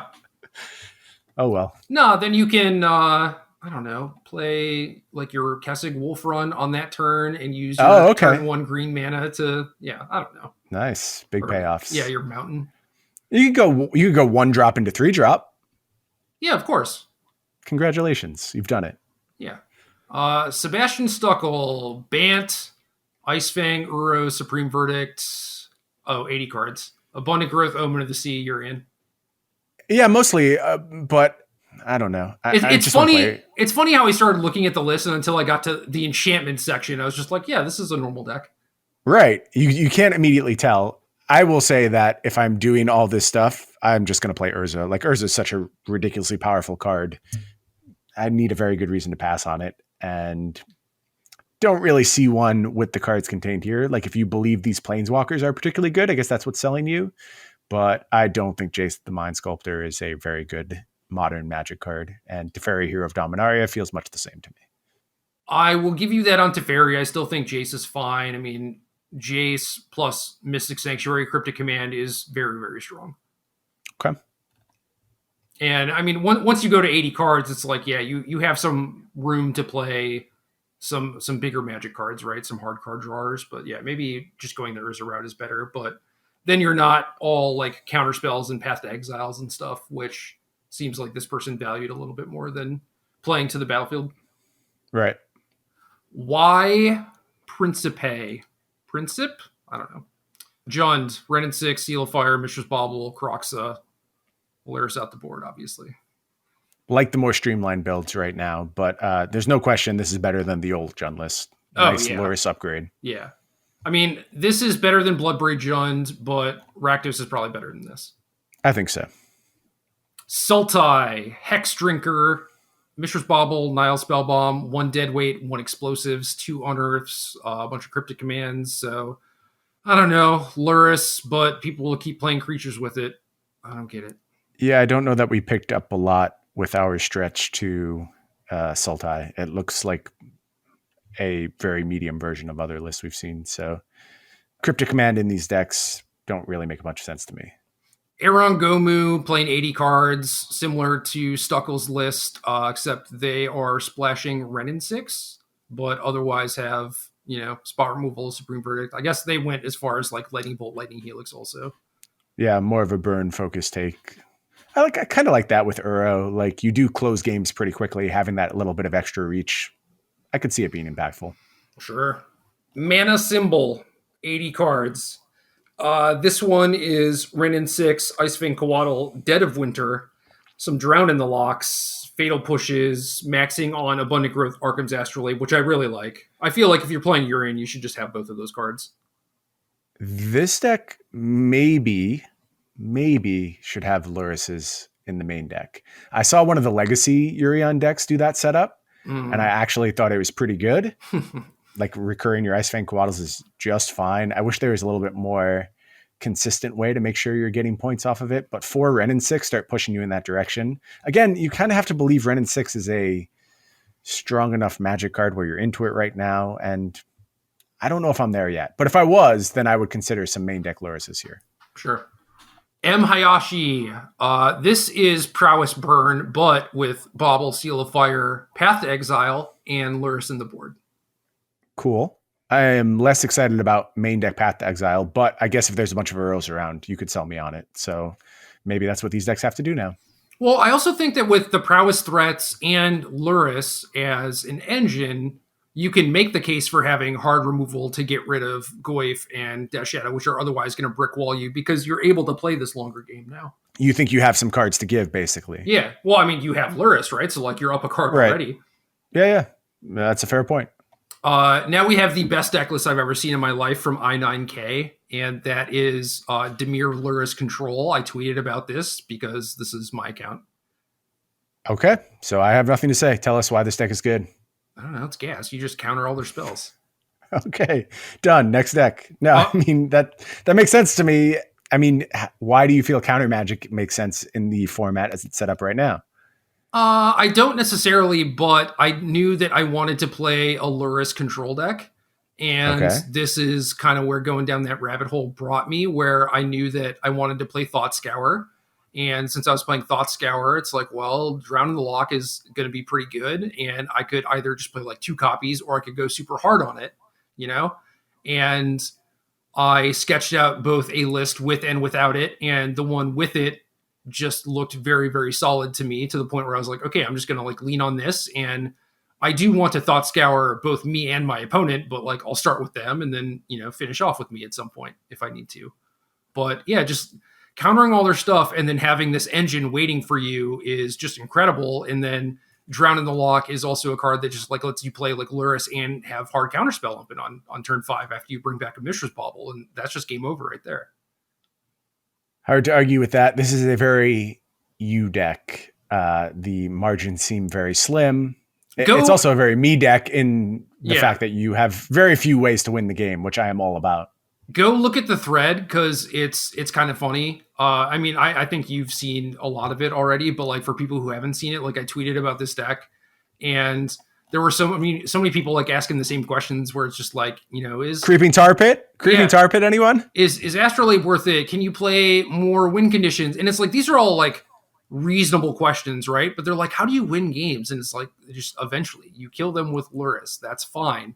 And if you always the right answer. If you play Lurrus, something goes wrong, your Lurrus dies. Well, eventually you find the 1 copy of Unearth, and then you Mystic Sanctuary or Snapcaster it back, and then you get your Lurrus back. So you never run out of Lurrus in this deck. You just don't. Like, that is your end game. It is inevitable. You are going to win the game. This deck seems like it would have a nightmare of a time with like Leyline of the Void or other similar just hard graveyard hate, which is weird because like not a ton about this setup screams super vulnerable to graveyard hate, but I just don't think you can win games through graveyard hate. If it sticks around, no, but you have Cryptic Command to bounce, and then you can rebuild from there. A lot of your cards get shut off by it, for sure, including Drown in the Loch if it's something like Rest in Peace, and that is backbreaking. Rest in Peace is nightmare card. Yeah, absolutely nightmare. I mean, if you have Cryptic and the time to do that, and then you get to like snare it or whatever, counter it on the way back down, then that's great. But like, because of the hard graveyard hate stuff, I found myself keeping Enforce of Negation against decks that I wouldn't otherwise, just because I'm like, well, I have to counter even like a Grafdigger's Cage or whatever. I mean, Nihil Spellbomb is kind of whatever, right? It doesn't really matter all that much. Sure. Like the one-shot stuff is fine, but yeah, Rest in Peace, if it stays on the battlefield, your deck just doesn't do anything. So, maybe I need some other different threat or whatever, but for the most part, once I knew that stuff existed, I was able to play around it effectively. Like, there's just enough counter magic, man. Like, you just get to counter all their stuff, and it's great. You're speaking my language. So I would definitely play this. I would recommend it going forward. I didn't use a lot of the cards in my sideboard because they're all fairly narrow hammers, so I would maybe switch that around a little bit.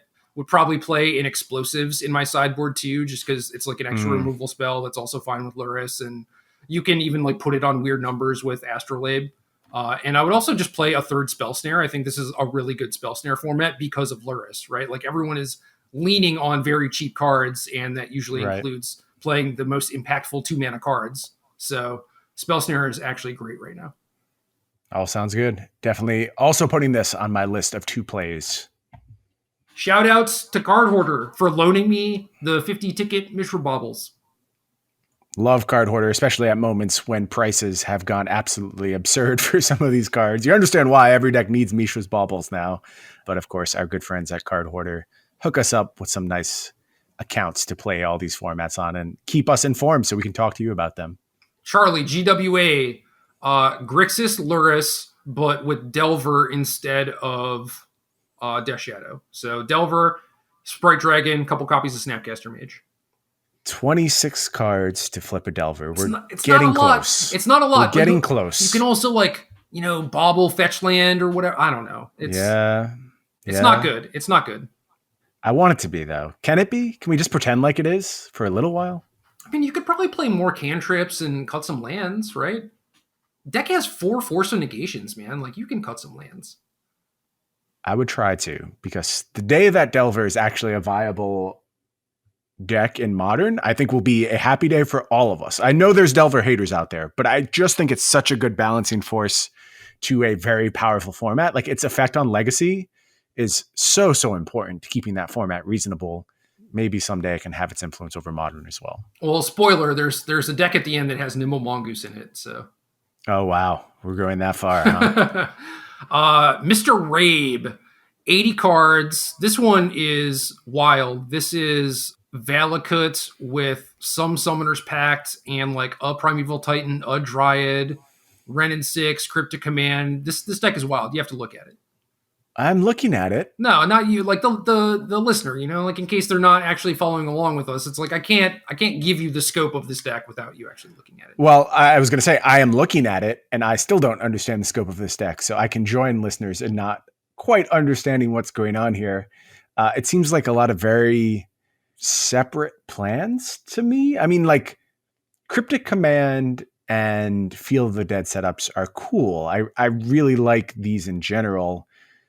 But some of the cards are so strange to me, like Ice Fang Coatl, Magma Spray. It just seems like you could do this so much more linear. And if those cards don't matter against your opponent, you're just doomed.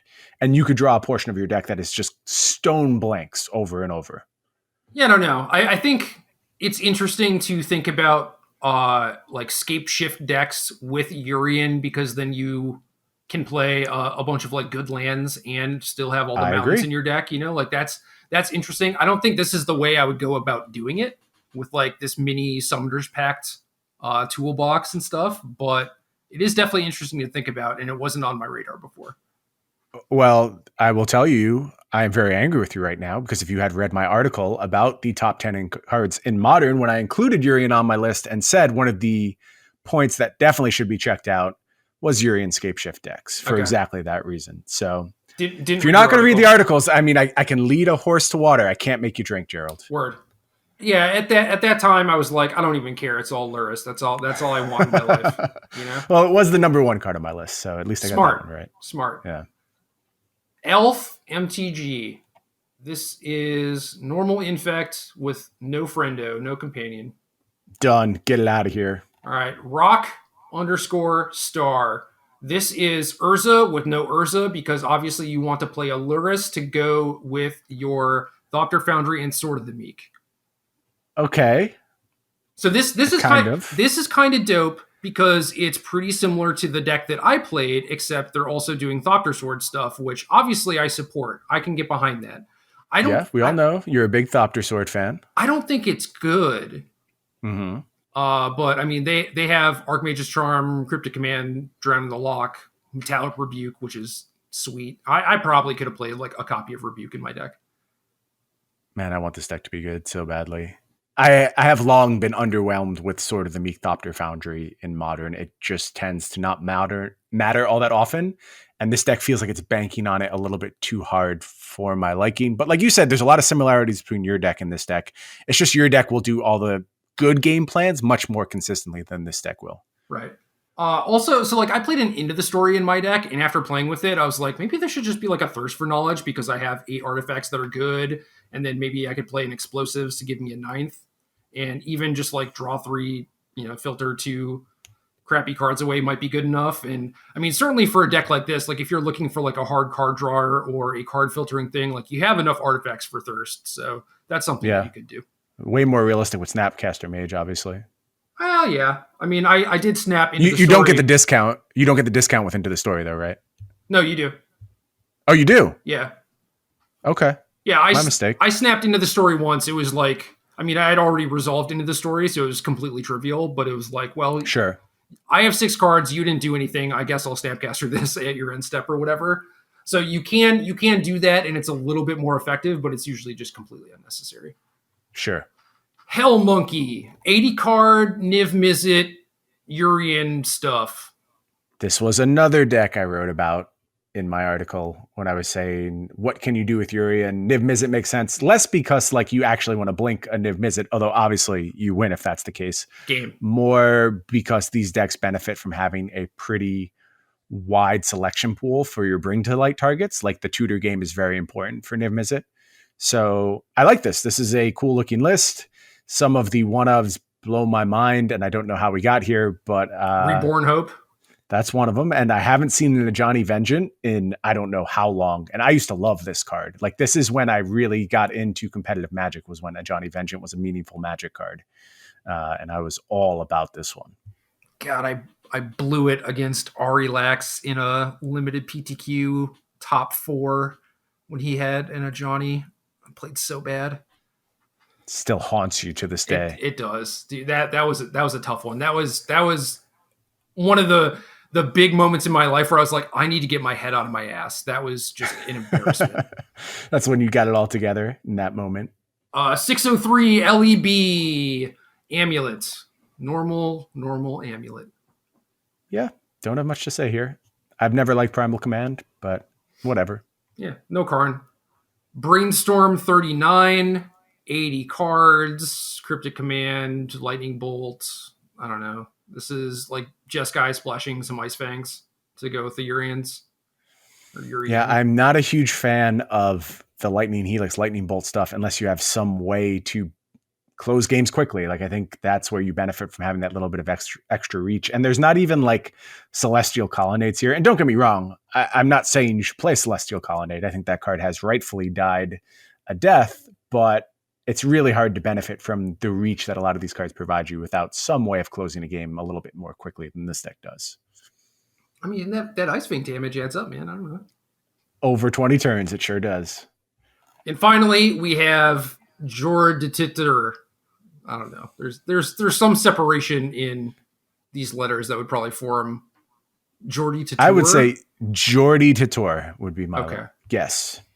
Sultai, Lurrus, Delver, Mongoose, Tarmogoyf, Bobble, 25 cards for Delver. I don't know. Just need some more cards. There needs to be more of them. We're so close. Is Nimble Mongoose a good Magic card in Modern? It can't be, right? I don't think so. Thought Scour certainly makes it more palatable, as does Lurrus, but I don't like if you are going to play against a bunch of Lurrus mirrors that are all relying on spot removal. I mean, Nimble Mongoose is going to live and it's going to kill people. Yeah, theoretically, if its sizing works out, like there's certainly a bunch of creatures in Modern that just like brick wall this thing forever. Yeah, think about it though. Like if you're playing like a Shadow Mirror, right? It's very often who gets to stick the last threat. But there are definitely games that go on for forever because it's like both players have 2 fatal pushes in their hand or whatever, and then it's whoever draws like the Liliana or whatever sort of game breaker exists. And in this case, Mongoose, once it's on the battlefield, is going to stay there, and both players are going to have 2 fatal pushes in their hand or whatever, and then that like dramatically favors the Mongoose player, right? I feel like I was totally with you and on board for this argument prior to the release of Ikoria. And the way you described a Shadow Mirror, 100% that's how it was going down. Does it still go down that way? I mean, I imagine they go like Lurrus play a Shadow and you're like kill both of them. And then you go Lurrus play a Mongoose and then that helps your cause. I guess so. I just think like you're probably going to put yourself in a position where if you are casting the Lurrus, it's like there's no more running out of resources is my entire point. Like, I don't think that spot where you're staring at each other and you've thrown everything off. Like, if you are at a spot where you're playing Lurrus Death Shadow, they might be able to kill the Lurrus, but I think the Death Shadow is sticking 9 times out of 10 in that scenario. That's not really how the games have played out. But okay. That, you know, again, like my sample size is relatively small, but I do think that it is pretty normal for both players to like exhaust their Lurrus and whatever they get off the Lurrus and then continue staring at each other. And it's a matter of like who draws like the K command or the unearth basically and gets to resolve it. So first Lurrus is no good. It's about the second Lurrus instead. Yeah, pretty much. That's a good way of putting it. In that scenario, then I understand what you're saying for sure. Yeah, the goose is loose. Love when the goose is loose.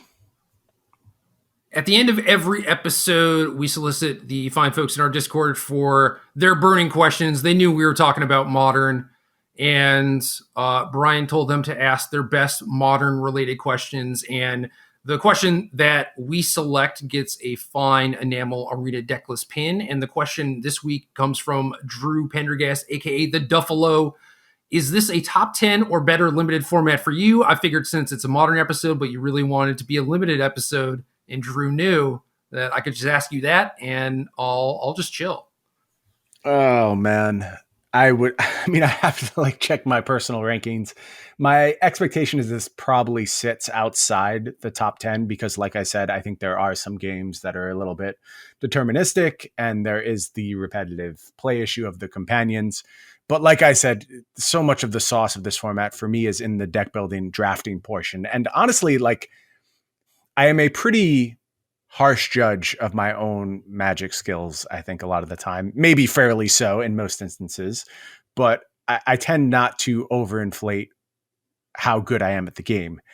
I do think I'm very good at draft. And the reason I am so good at draft is because of how I draft and how I build decks in the format. My play doesn't automatically get better because I'm in draft. I'm still an idiot and miss obvious things all the time. That doesn't go away with the draft format. It's just I understand very well how to comprise a deck basically in the spur of the moment. And that tracks to constructed as well. That's where all of my successes have been: good deck selection, good deck building. And I get to apply that over and over in the draft format. So the fact that this format does feel so draft deck building dependent to me means it's going to be way higher on my personal rankings than maybe it deserves. I think there are fair criticisms of this format. I've just loved it a lot though. And I hope everyone else is having the same experience. I want to find some way to talk more about it because I do think a lot of people are moving into draft right now with the addition of live drafts to Arena.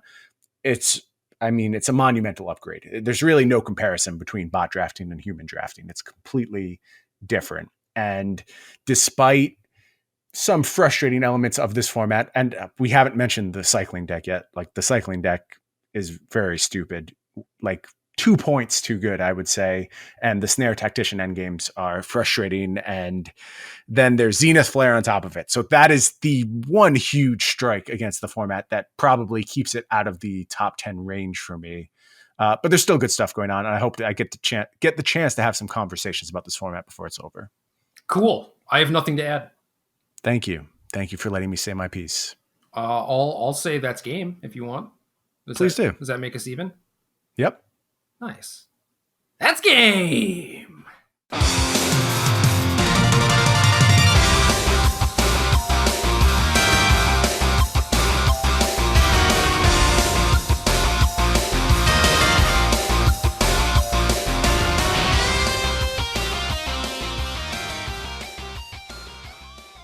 Good luck.